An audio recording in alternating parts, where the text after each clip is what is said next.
I wanted to address something today that's been disturbing me for a while, and I'm seeing it across the board from all sorts of different people, and I've actually had to unfollow some people that I really respected, and one of them has done some amazing work with refugees.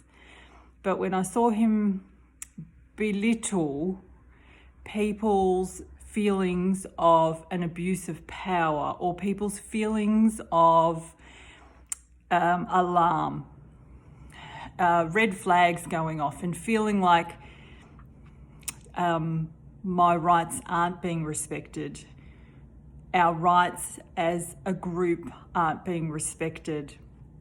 When those alarm bells go off and people recognize that they're in an abusive relationship with the government, or with a group, or with an individual that has a vested interest, when other people belittle that, it really disturbs me. And what they often do is they will compare it to an extreme. So they'll say, you're not being mistreated here. Look at these people who've just fled from insert country of choice. Or your leader is not, abusing his powers. Have a look at these leaders in the past who abused their powers. What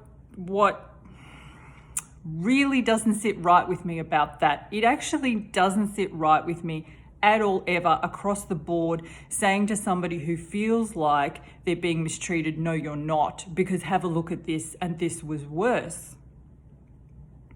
And I just want to remind people that situations that we have seen in history, situations that we are seeing possibly right now in other countries, did not start out at the height and at the level that they are today, or that they reached.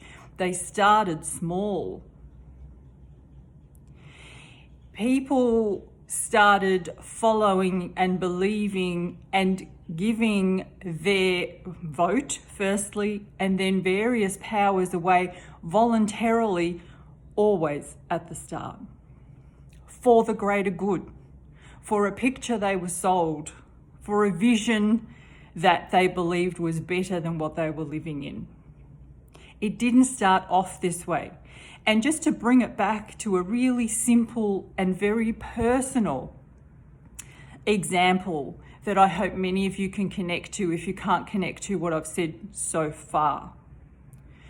Imagine the teenage girl that comes to you and says, my boyfriend keeps calling me names, or my boyfriend keeps checking my phone to see who I'm messaging, or my boyfriend doesn't like me spending time with my friends.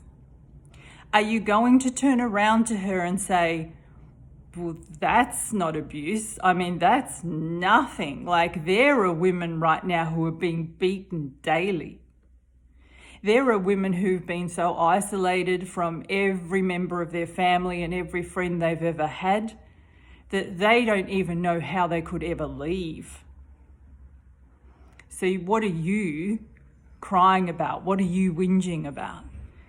I really want you to feel into the equivalent of that we are being told in Melbourne, in Victoria, that it's not dissimilar. There are many of us with alarm bells going off, not just here, around the world. And the people whose alarm bells aren't going off are really disrespecting what we're saying, not by comparing where we are today to where we were 6 months ago, 8 months ago, but by comparing where we are today with where a different nation is, or where a time in history was once they were 6 years in. And you can't do that. You have to compare the time with the same time. You have to compare, you have to look at the fact, if this amount of people are feeling this, there's some validity here, there's something here. Now, I might not agree with it, but there's something here that's sparking a red flag for people. And possibly it's our individual pasts. Yesterday, when the announcements were made and so many people were shocked, I was shocked by the amount of people that were shocked that there was an extension, because I knew it would not go any other way. It didn't matter about the numbers. And I sat and I thought about that, and I thought, why am I not surprised and why are other people surprised? And I think it's because having grown up, having lived in a house with an abuser, having lived in a house with my father, I know that when you're in a relationship with someone like that when they get on a trajectory, there's nothing you can do to stop that. There's no right behavior you can do. You are not responsible for their actions, and so therefore you can't, there's nothing you can do to change the trajectory. Okay, and we're seeing that here. I'm seeing that so plainly, and I understand that other people aren't. I understand that other people are still thinking, if we all stay home long enough, if we all wear the masks often enough, and I just want to let you know, everybody's doing that. There is a very small handful of people that are choosing not to follow predominantly what has been requested. The vast, vast, vast majority of people have been mindful of each other, respectful of each other, and have adhered to what has been requested of them. The only people that have not done that is the government. The only person that has not done that is Daniel Andrews. He has cocked up. If you want to follow it back to something, if the numbers mean something to you, and I feel like the people that feel like we're not on a trajectory to somewhere pretty scary, the numbers mean something to you. And if the numbers mean something to you, therefore you are very interested in following back to an outbreak, to where it started. And if you want to do that, it started as a result of a government cock-up. And we have been busting a gut ever since to make it right. And there is no making it right. When a man takes a legislation to Parliament because he wants to be able to action lockdown even when there are 0 cases, this man never intended to let you out of lockdown. This is not about anybody protesting on Saturday. This is not about Joe who walked down the street without a mask on. This is not about anything other than he never intended to let you out. And for those people who feel heartbroken, who feel hopeless right now, if I can give you a takeaway message of anything, I would want it to be, there is nothing that you did wrong. There is nothing no one did wrong.